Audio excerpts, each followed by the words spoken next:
Hi, I'm Anne-Marie Mediwake. And I'm Lindsey Deluce. Welcome to CTV Your Morning, the podcast.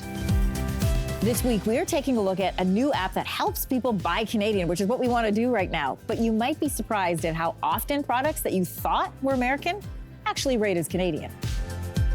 And we'll also share our conversation with incredible Canadian music producer Bob Ezrin, who has worked with so many big names like Pink Floyd and KISS, and he has renounced his American citizenship. So we're going to talk to him about that coming up. Thanks for joining us today. And remember, you can start your day with us live weekdays from 6 to 9 a.m. Eastern, 7 to 10 a.m. Atlantic on CTV CTV News Channel and on your CTV News app. We're starting the podcast this week with a question. Why are so many Canadians staying home on Election Day? With the federal election possibly weeks away, we don't know at this point, experts are debating why more Canadians don't show up to vote. Ontario's latest provincial election had a voter turnout of 45.4%, which, by the way, that's about 1% more than the record low turnout in 2022. So why aren't we heading to the polls? John Beebe, founder of the Democratic Engagement Exchange at Toronto Metropolitan University, helps us answer that question. So the International Institute for Democracy and Electoral Assistance looked at OECD countries that recently held elections. The average voter turnout in these countries hit 67.6%. And then you look at Canada, lagging behind at 62.3%. So what's our problem? What's going on?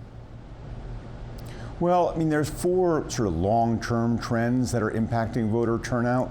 You know, what we're seeing is there's right now happening a loneliness epidemic, and that's particularly for young people. Half of young Canadians report being lonely. And we know that when people report being lonely, they're 14% less likely to vote. We also see our civic institutions, our unions, our religious institutions, our membership is declining. And those are the bonds that hold our communities together. And then there's an online toxicity that's driving people away. It's just not fun to talk about politics anymore. It feels dangerous. You know, we'd much rather talk about almost anything else. And there's decline in our local media. Local media coverage is the piece that makes it feel relevant to us in our day-to-day. And so all of those combining create a long-term trends to lower voter participation. One of the conversations I had over the weekend with my father-in-law was, why have we not yet allowed us to vote online? The accessibility of that. What's the reason behind why we haven't introduced that kind of technology? Yeah, I mean, ultimately we need to have trust in our politics. We need to have trust in our vote, and we're not there yet. And I'll also remember, like, you know, when we go online to get our banking, it feels super convenient. But if we remember setting that up, that was a bit of a complicated to get our online banking set up. And if we had to do that every election, every 4 years, that becomes more complicated and it becomes a barrier for many people. So we want to keep our system easy. The truth is that for most people, voting in Canada is super easy. Elections Canada, Elections Ontario, they do an amazing job of keeping it easy to vote in Canada. That's not the challenge we face. I want to ask you about Germany, because Germany just set a record for the largest voter turnout since reunification. So let's look at their numbers. More than 82% of eligible voters cast their ballot in last month's election. What are other democracies doing that we're not? Well, in the United States as well, they had record turnout, not in the most recent, but in the election before that. We can practice a politics of division where people get highly energized around very divisive issues, and that can drive voter turnout. I don't think that's the solution we're looking for here. Right? We have some broad consensus in Canada around some issues that tend to divide other countries. We're dealing with the issues that affect us day to day, our healthcare, housing affordability, and now, of course, the tariffs. There's broad consensus that these are the important issues. It's much more complicated to break it down and figure out, okay, whose policy on tariffs, whose policy on affordability do I support? So that makes it more difficult for people to feel like they're making a well-informed decision and also to get motivated to vote. So, John, what needs to happen then to increase voter turnout in this country? I mean, we need to invest in democracy, right? We've taken it for granted most of our lives. You know, civic education can't just stop in high school. Our post-secondary, our colleges and universities have a big role to play. Our libraries, our community centers, our settlement agencies all have a role to play in engaging Canadians because a healthy democracy, healthy communities, That's the key here, and we need to do that kind of work. We're seeing amazing work happening now. We just did a huge project here in Ontario on behalf of Elections Ontario to engage students on campuses all across the province, and students were interested. They were not apathetic at all. They cared about the issues and they wanted to know how to vote, but they didn't get inspired to vote in this election. Meanwhile, U.S. President Donald Trump says the tariffs on Canada are in response to fentanyl pouring in over the border. But a new report finds the Trump administration is misrepresenting fentanyl figures to justify the tariff decision. So the Trump administration, however, says U.S. border agents seized, you've probably heard this number, 43 pounds of fentanyl at the northern border last year, marking a massive increase. But according to a Globe and Mail investigation, the data provided by the U.S. Customs Agency does not prove the seizures were intercepted at the international boundary, nor whether the fentanyl even came from Canada. So for more on this investigation, I'm joined by Catherine Blaisbaum, investigative reporter with the Globe and Mail. Great to have you in studio. Thank you. Thanks so much for having me. Listen, the tariffs are in place, but this is still important because it shows a bigger problem, and that is the shifting markers that we have in these ongoing trade discussions. I want to start by showing everybody where the northern border is, because I think that's confusing for people. So there it is there. There's some major hubs there. It spans across the country. It covers hotspots like Spokane, Detroit, and Swanton sector. Your team focused on the Spokane sector, which is where a majority of these recent seizures have taken place. What did you learn from officials on the ground there? So our investigation was three-pronged, and one of those prongs was talking to law enforcement officials, and current and former high-ranking, well-placed law enforcement officials all said that the problem, even in the Spokane sector, which accounted for, like you said, the majority of the 43 pounds of fentanyl that was seized, even in the Northwest United States, is Mexican cartel fentanyl. Right. None of them could point to a single case that involved fentanyl flowing from Canada. And then that leads people to wonder, so how does that information change once it hits the White House and then he's in front of, and President Trump's in front of microphones? Well, and that's exactly why we decided to take a look at these numbers. If the White House is using them to justify tariffs against Canada, let's take a look at those figures. And so we really homed in on the 43 pounds that the Trump administration was citing. And our investigation showed that the border agency's methodology attributes fentanyl seizures to the northern border that, in fact, had nothing necessarily to do with the northern border, and in many cases had nothing to do with Canada. In fact, the fentanyl was coming from the southern border up through states like California and Arizona and into the Spokane sector, which covers Washington, Idaho, and parts of Montana. So then how is this data misrepresented? Because we're hearing 43 pounds. That number has to come from somewhere. And how much fentanyl is actually flowing into the U.S. from Canada? I don't think we'll actually know the precise number of how much fentanyl is flowing from Canada to the United States. We were able to find a seizure of about 5.5 pounds in Detroit last year. 5 pounds? 5 pounds. That the American authorities say originated from Canada. The Canadian authorities sort of dispute that it originated in Canada, and they're saying that actually Canada was sort of more of a way station, that it was just a transshipment flowing through Canada.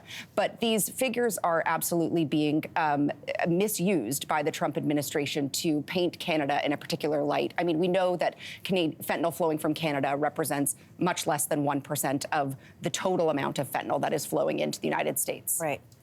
This isn't the first time that congressional Republicans have used the northern border data to add some pressure to Canada. Can you give us some other examples of when this has been used in the past? Absolutely. I mean, like you said, this isn't the first time, and I'm sure it won't be the last. It has been used in, for example,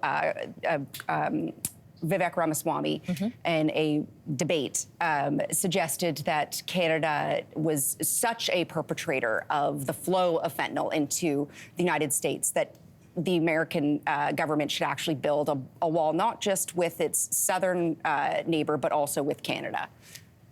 Unbelievable. And when you hear how do you feel when you hear those numbers being repeated on a world stage? I mean, the thing that really jumped out to us, my colleagues Colin Freeze and Andrea Wu, who together did the reporting, it was this comment by the White House that Canada was responsible for a massive 2,050% increase of fentanyl crossing the border.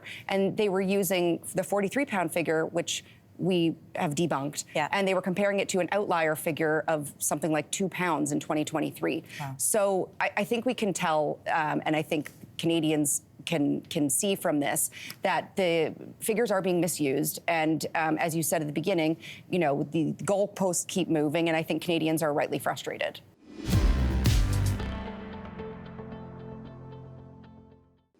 With the current state of our strained relationship with our neighbors to the south, many people are responding by trying to buy local. And now there's a new app to help you do that. Yeah, it's called Shop Canadian. It was created by a pair of Edmonton entrepreneurs, and it allows you to go into a store, scan a barcode of nearly any product, and then it gives you a rating on how Canadian that product is. Very cool. So we sat down with co-developers William Boitnick and Matthew Sedeby. The trade war with the U.S. has started, and if that has you wondering about how to support Canada through this economic upheaval, well, now there's a new app to help you do that called Shop Canadian. The app was created by a pair of Edmonton entrepreneurs, and it allows you to scan a barcode of nearly any product and then provides you with a rating on just how Canadian that product is. So joining us to explain a little bit more on how this works are the app's co-developers, William Boitnick and Matthew Sedeby. Welcome to Your Morning. Hi. Will, I'm going to start with you. We know that you made this app in response to the buy local trend that we started seeing about a month ago. Your app doesn't just tell you if something was made in Canada, it tells you how Canadian a product is. Where did that idea come from? So with how variable products are, you don't exactly know how Canadian something is. I mean, it could be manufactured by a Canadian company, it could be made with Canadian ingredients, so we decided to leave it to the users to sort of rate themselves. Yeah, and Matt, when users, and this is how it works a little bit, and I just downloaded it myself, but one of our producers was using it yesterday. When you scan the barcode on a product, it will give you a rating. What specific factors are used when determining how you're rating how Canadian a product is? Yeah, so because it kind of gets a little complicated when someone wants to know like how Canadian a product is. We give you a rating scale. So 1 is not Canadian at all. 3 stars is somewhat Canadian, so some parts may be Canadian or it's manufactured in Canada, and then 5 is completely Canadian. The information, Matthew, needed to provide a rating like that is very nuanced, something that you can't just get from a regular barcode. So where did you get that type of detailed information from? I think most Canadians are learning a lot about our trade products and how much is, you know, maybe something's grown here but processed in the U.S. and then comes back to Canada. How do you work in and where do you find all that information? Yeah, absolutely. So we first started off with a sort of a standardization organization to figure out where exactly a company is registered, right? And that can tell you right off the bat there where exactly your money is going. Is it staying in Canada or is it leaving? But then we found that the other information, such as like where it was manufactured and what ingredients it has, that sort of thing, doesn't really exist. Yeah. So we turned to crowdsourcing in a way to kind of create something that doesn't exist for Canadians. William, the crowdsourcing can kind of open the door to potential inaccuracies around a product's origin. So how are you guys preventing that? So the cool thing with crowdsourcing and statistics in general is the more information you get, the more accurate it is once you get to the mean. So for some of the biggest products, they already have close to 50 or 100 ratings, so you can be pretty sure that it's accurate. For something that has 1, maybe not, but it is our hope that we fill in the edge cases along the way. Is it a little bit like how Wikipedia operates, where it's articles and resource articles based? So the more of those that are scanned, the more sort of accurate, I guess, the information becomes. Absolutely. Can you tell me about how you guys work through things like licensing, for example? So let's say Coca-Cola, for example, is licensed in the United States, but it is bottled and sold and distributed here. How does your rating system deal with that? At the end of the day, it all comes down to how users want to classify a product. And if they think it's not Canadian and the whole country thinks it's not Canadian, well, who are we to judge, right? All right. You know, you do have something on your app that says that you can't guarantee 100% the information, but I know you guys are working on it. And listen, this app is only launched February 5th, so I know this is an ongoing process for both of you. Matt, how are you guys addressing that?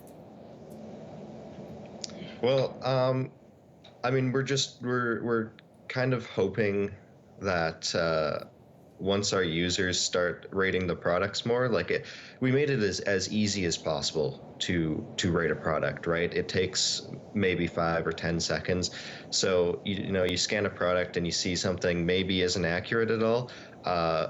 All we ask is that you take 5 seconds to give it a rating based off of what you know, and that'll help the next person, and then the next person, and the person after that, right? Pride Toronto is facing financial challenges after a handful of sponsors pulled their funding. Over the last month, dozens of U.S. companies have faced pressure to roll back diversity, equity, and inclusion programming after U.S. President Donald Trump signed executive orders reversing corporate commitments to DEI. For more on what this means for the 2025 Pride Toronto Festival, I'm joined by Kojo Modeste, Executive Director of Pride Toronto. Good morning to you. Good morning, Lindsay. How are you this morning? I'm good, but I want to know how you're doing because back us up a little bit. When did you find out you were losing these sponsorships? So we found out mid-January that at least 2 of the sponsors will not be returning. And these are big sponsors, right?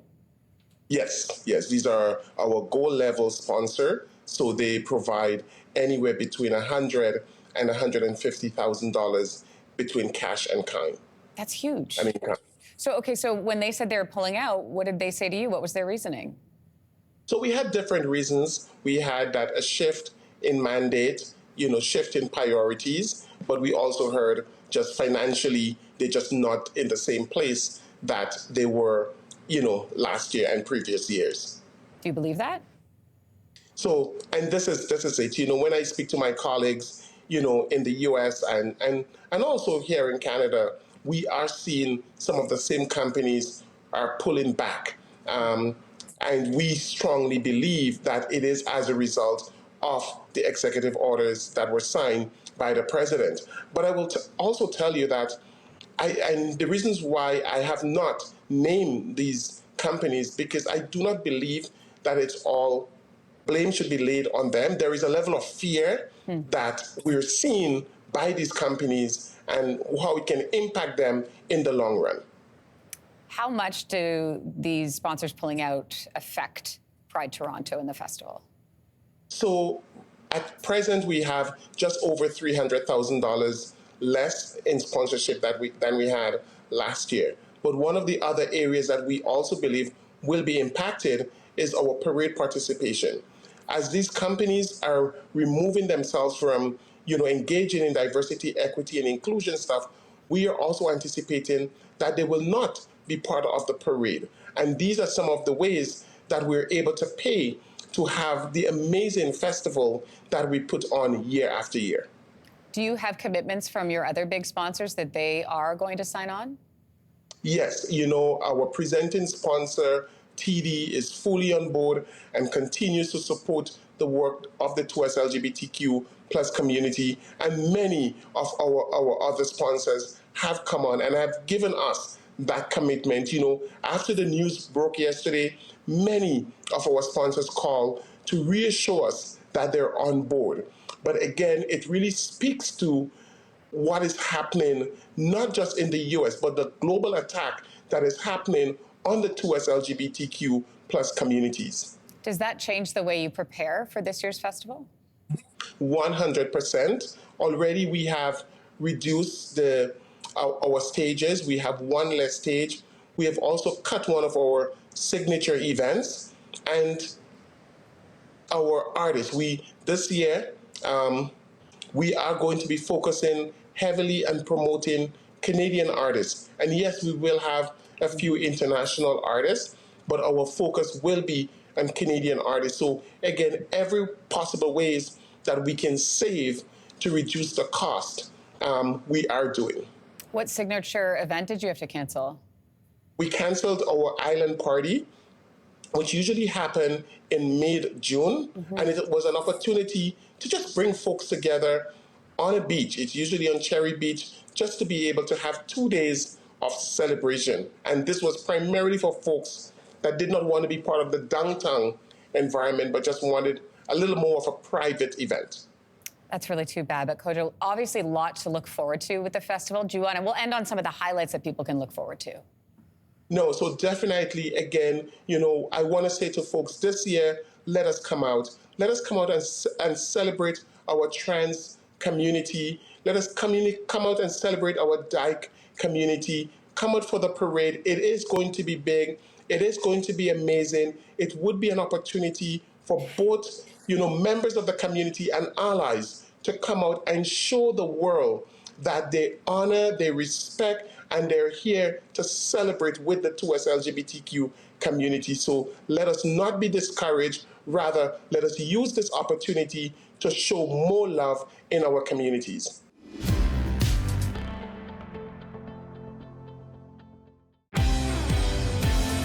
This is Your Morning, the podcast, where we bring you some of the best conversations from our show every week. And we'd love for you to start your mornings with us live.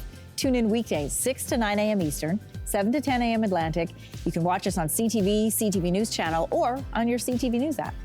Brett Kissel is a household name in Canadian country music with 3 Juno Awards and a whopping 23 Canadian Country Music Awards. And now he's out with new music. Take a listen.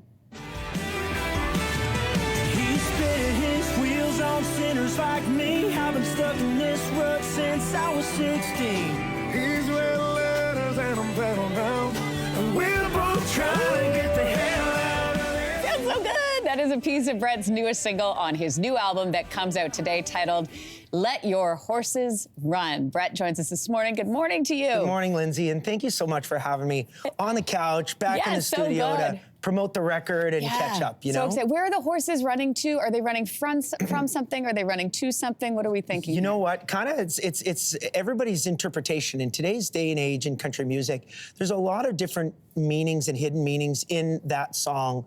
But one of the core messages of Let Your Horses Run is of like perseverance and bravery and courage. And I wrote this song for my kids, so that they can listen to these lyrics. And the whole metaphor for the whole thing is to let your horses run, but to become an unstoppable force. Oh, I love that. And I love that message for your kids as well. Let your horses run. It's beautifully shot too, by the way. Thank you. I mean, that's Alberta. This is in the southwestern part of just southwest of Calgary, and really proud. And all of this stuff, none of this stuff is like, you can go to Google and just get images and, the stock footage, and video right? Stock footage. No, none of that. Cool. All of that was shot with real wild horses and drones in the foothills. Like it was unbelievable. I've never been more proud to be Canadian or Albertan than to be filming that. Well, it's that absolutely video. spectacular. Okay, I need to ask you about something. During the pandemic, so many people made bread. Yes. Yeah, so I didn't make bread. My bread was Facebook Marketplace. Yes. Okay, so I would sell things on Facebook Marketplace. And I heard that you've had a lot of success buying things on Facebook Marketplace. What are some of the finds that you found? Well, I'm like addicted to old trunks. When you see these old turn-of-the-century trunks that pioneer families had come to out west to, or came to Pier 21 in Halifax, like I love buying old trunks. Pretty much every coffee table in my home is an old trunk. Cool. I bought an old jukebox. Now, not old with records, but old with CDs. Yeah. And it looked identical to the one. Oh my God, it's old with CDs. That I know. Me. I aged myself. And my kids were listening to the jukebox, and they want to skip the song. I'm like, you can't. What kind of songs are on there? All country, rock. Oh, that's so fun. Okay, here's one thing. Yeah. Do you remember the Nirvana album Smells Like Teen Spirit cover? Yes, right? Of course. So my kids are looking at that, and they're like, Dad, why do you have a baby like that? Like, right? So I have to explain all this stuff. And then they're just listening to music. Yeah. And there's songs with like swears on it. There's like Eminem's album. And my kids are 3, 6, 7, and 9. And they just decide that looks like a cool album cover. So they put on that on the jukebox. And I'm playing pool in the basement. There's no E beside They're listening to like all these swears. And my wife comes down the stairs like, what are you doing? Like, I can't make the jukebox stop. It's a music lesson. Yeah. It's a music lesson. Okay, I want to ask you something else about, your kids and this new skill that you went into. I'm going to show people what I'm talking about. What new skill? Okay, this is a new skill that you got into. Do we have video of this? Yeah. It is hair braiding. Oh, yes. This was a goal of yours to learn how to braid, right? Yes. And why was that such a focus for you? Well, I wanted to be a capable dad. Look at you. Also, there's just a lot of things like in our family, we really don't do like gender roles. Like that's what boys do, that's what girls do. Yeah, nice. So the dads have to participate in that. So I wanted to make sure that I could do so many of the same things that my wife can do. Like she could do hair, obviously, way better than I can. You learned how to do it. So, What's the and key? the girls love it, and we talk. You know, sometimes I that's braid nice. slowly. Yeah. You know, so that we can just talk and visit. This is nice, thick hair. My Yes, it daughters is. have really good hair too. This is great. You know? That is, it's so true. They talk about, talking to your kids about stuff in the car because they don't you don't have to make eye contact. That's and right. stuff. This is a lovely way to connect with them as well. Yeah, it really is. It's really special. I just love Look at you. love doing this, and they always ask me to braid their hair, which I love. Like, That you know, is so they go to mom nice. for certain things, but after if they get out of the bath or the shower, they got their little bathrobe on and stuff like that. Hey, Dad, you want to braid my hair? Guys, you know, look, that is- it's one of my favorite things You're very good at it. to do. Brett Kissel. Anyways, love it. yeah. I love They it. always have little ponies on their wrists and I stuff love like it. that. All right, KISS, Pink Floyd, Alice Cooper, Lou Reed, they all have our next guest in common. Music producer Bob Ezrin has been behind the board for some of the greatest hits of all time. He produced Pink Floyd's The Wall, but now he's moved from making hits to making headlines after renouncing his U.S. citizenship and moving back to Canada. Bob Ezrin is here to talk about what motivated that decision and his new Lifetime Achievement Award. We have lots to discuss. An honor to have you here. Welcome. Oh, thank you. It's my great pleasure. Listen. And good morning, Attila. Oh, Attila is our director who just says, oh my goodness. And I've got one back for you. Good morning, Jan, which I understand is your wife who watches the show all the time. So good she morning loves to it. you. Every morning. Oh, I love it. Well, we have lots to talk about this morning. First of all, you're here for one of the greatest Canadian honors. You're receiving the Governor General's Lifetime Achievement Award. So congratulations. Thank you very much. We're going to get to that in a moment. But I want to start with your thoughts on what's been happening between Canada and the U.S. and your reaction to where our relationship sits today.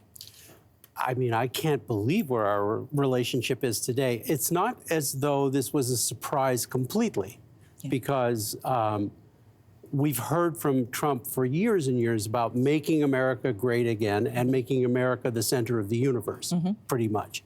So at the expense of everyone else, because he plays a zero-sum game. He only wins if you lose. Yeah. So it's not entirely a surprise to me that he has decided to turn on his closest allies, and we're easy prey, Sure. right? 70% of our exports go to the United States, 80% of Mexico's. Yeah. We're really easy prey, so why are we in this position? I mean, it's almost inconceivable to me, and one of the reasons why we decided that we had to get out of the U.S. Yeah, what was the nail in the coffin for you? What made you change your The mind? nail in the coffin, I don't think there was like one moment, but it was feeling the public shifting to rightward, shifting towards a more sort of macho, less inclusive, more aggressive kind of stance. And also, I think that the level of intelligence and social conscience, in the United States just started to drop dramatically. Woof. Yeah. And what we saw was we were going to, we had two choices. We were either going to stay there and live in a place that we didn't want to be, or we could just go home. And we've always had a foot here. Yeah. So there's a lot of people who feel the same way you do, but they stay in America and they're like, I'm just going to ride it out. So far, it's only 4 years. That wasn't enough for you. No, I'm not sure that it is only 4 years. I think that this is a movement that has been created. Donald Trump is the figurehead and leader right now. He's the head of the crime family. But, the crime families have a habit of going on once they've been established. Once they take their turf, they don't give it up easily. And I think there's been a great deal of gerrymandering in the United States. It's going to be very difficult for Democrats to prevail and have any kind of primacy there. And the fact is, I think the Democrats just sort of gave up. Yeah. Well, I've heard other people say that that's what it feels like. Yeah. And so you've come here, you're renouncing your U.S. citizenship. Yes. But part of the reason you're here, and I want to get to this very briefly, is because of this Lifetime Achievement Award. And that is because of your incredible, incredible career. You have worked with titans in the industry, which is what we started out talking about. There are legendary albums, and then there is The Wall, which you produced for Pink Floyd. And I can't imagine being in the room when Comfortably Numb was still TBW, which is to be written. Did you have, I'm sure you can see that moment in your head. Was there, at any point, did you go, this is This is a shift. This song is going to change things. Absolutely. Did you? Oh yeah, I knew it. We didn't have it at first. We had a hole, very quickly. So this is a big, long story. It was a double album. We knew that, we had to fill all of those spaces, and there were certain moments along the way where we were missing that song.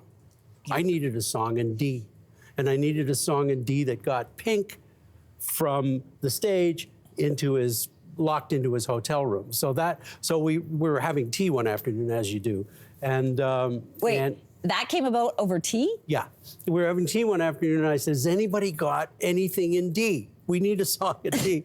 And David said, "Well, I've got this little," and he started to play this high string thing, and it was just so beautiful that I knew, like, instantly, okay, we've got to do that. And then it came together rather quickly. And I think the lyrics are among the best lyrics ever written.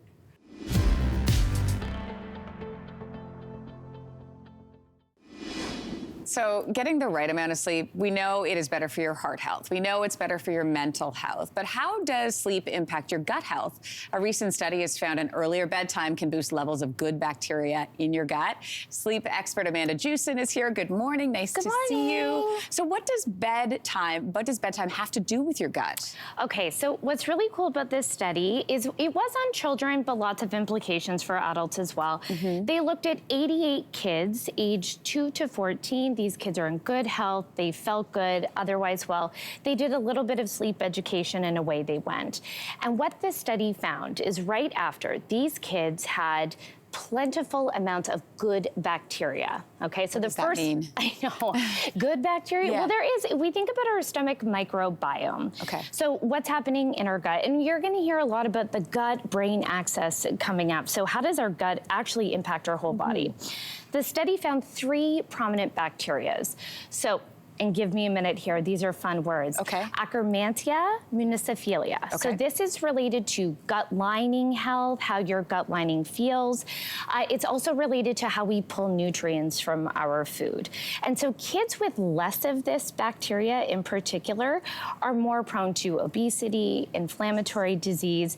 And so it is, for parents, that's something in the back of your brain. Exactly. Sure. The next one is called Allstipes fingoli. Okay. Now, this is related to digestion. Basically, what goes in comes out well, if you catch my drift. Yeah, I get that one. Got it? Noted. Now, the last one sounds like a wrestling match. Okay. It's called Holdemania filiformis. Stop it, Holdemania filiformis. Holdemania, right? Holdemania! And it actually makes sense because what that one does is it impacts your immune response to infection. So if you want to imagine that fight, right? So holding mania. Right, holding mania. Yeah. So those 3 bacteria in particular were found in kids who went to bed before 9:30. Okay. And that's really significant. I want to ask you, so that was the study, right? Yeah. So you had a group of kids that went to bed before 9:30, a group of kids that went to bed after 9:30. Yep. So what did the study find? So the study found that early sleepers, so kids who go to bed before 9:30, went to sleep quickly, stayed asleep, had high sleep efficiency. So sleep efficiency means when you're in bed,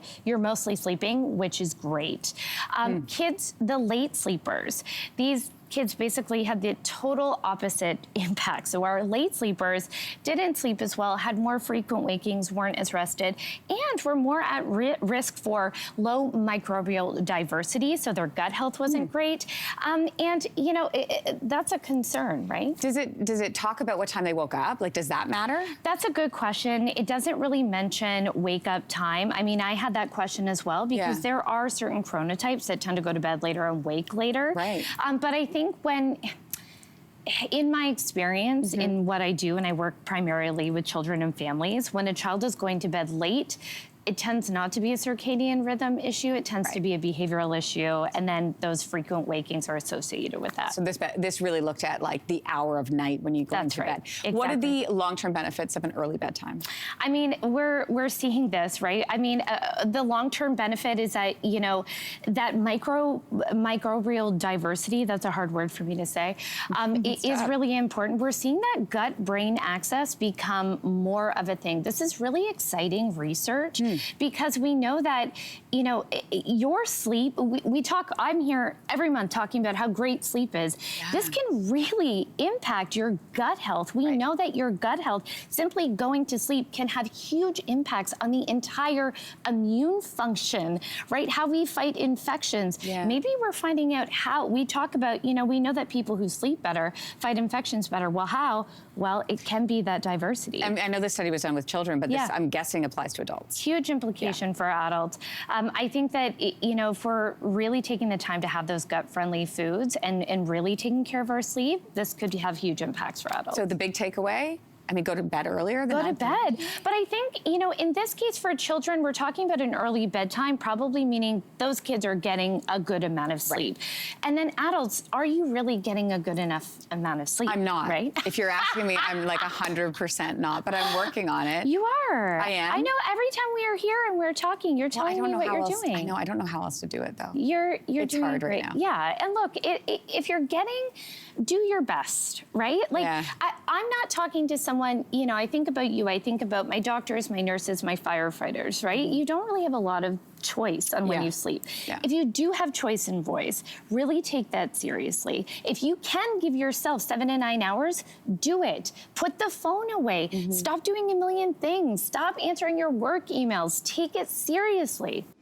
This is one of those things like drinking water, where you're supposed to do it and it doesn't cost you anything, but man, it's hard to get good sleep habits. It is. And my big problem, I don't know about you, is I can't turn my brain off. Like I can do I put away all the things, the gadgets, and turn the light off and have the blackout blinds, but it's my brain and it's my thoughts. And then when I start thinking about one thing, and I'm always making lists. Yeah. So I do that physically, but I also do it in my head. Yeah. Right? So it's just like being able to unwind. Like oftentimes I'll turn on a meditation app if I find that I'm that's good. Yeah. But then I start thinking that I'm listening to a meditation app.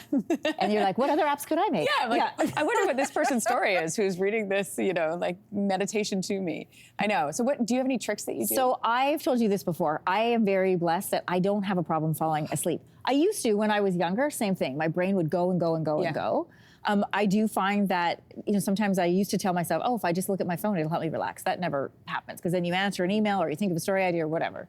So I either turn on a show. And I love British, what's your go-to? British miniseries shows. Lately, it's like the old version of Upstairs, Downstairs, but just something that's in the background. Yeah. And I describe it as it's like it gives my brain something to hook onto, and then the rest of me relaxes. You do that going to bed or just for napping? I do it going to bed sometimes if I can't sleep. But honestly, Lindsay, I'm very fortunate as I don't have a problem falling asleep. I can lay down and I'm out within a minute. Within a minute? Yeah. And then do you sleep right until your alarm? Yeah. I don't know what that's like. I've never had that issue of waking up in the night. I used to have trouble falling asleep. I don't anymore. That's really great. But I have a few things. Happy for you. Blackout blinds were the game changer. Absolute game changer. They were one of the best investments I think I've made in my home is getting blackout. They're everywhere in my home, and they have to be. I worried about my because we also put on a sound machine, which by the way is not a sound machine. It's actually just a humidifier. Oh. But we don't have it functioning, so we just do put the air. Oh, the noise. Yeah, the noise on. So we have that, but we also have it for the kids, and I worry that they won't be able to fall asleep when it's quiet. They'll just take it with them to college. Oh, they're gonna have a sound machine at 21 years old. That's okay. Come over to my place. Listen, as long as you're gonna get the sleep, that's all that matters. Oh, the other thing I do is I like ritual and process. So I do a good pair of pajamas, and I also make a mug of tea, of which I have one sip, and then leave it on my bedside table, which drives my husband crazy, but whatever, it works. What kind of tea? Like a chai tea. Yeah, something calming. There is something about having a cup of tea that really does calm me. So maybe I should try that. Yeah, try that. Okay, we'll do. But then you'll start wondering about what kind of tea. Yeah, and how much that tea was. Can I get it at a better store? Let's see. Oh, Linz, you'll never learn. Welcome to my life. We are so glad that you've joined us today. If you want more of these great conversations, don't forget to download or hit subscribe to Your Morning, the podcast on the iHeartRadio app or wherever you get your podcasts. And of course, we would love for you to watch us live weekday mornings on CTV, CTV News Channel, or watch us on your CTV News app. We'll see you in the morning.